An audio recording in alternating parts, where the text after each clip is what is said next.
Vadodara central ST depot से सांसद doctor Hemang Joshi ने वडोदरा से बोटाद तक की यात्रा की शुरुआत की।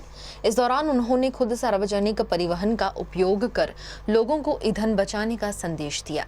यात्रा के दौरान सांसद ने बस में सफर कर रहे यात्रियों और नागरिकों से संवाद किया और पेट्रोल डीजल के अनावश्यक उपयोग को कम करने, सार्वजनिक परिवहन अपनाने और पर्यावरण संरक्षण के प्रति जागरूक करने के लिए बातचीत की।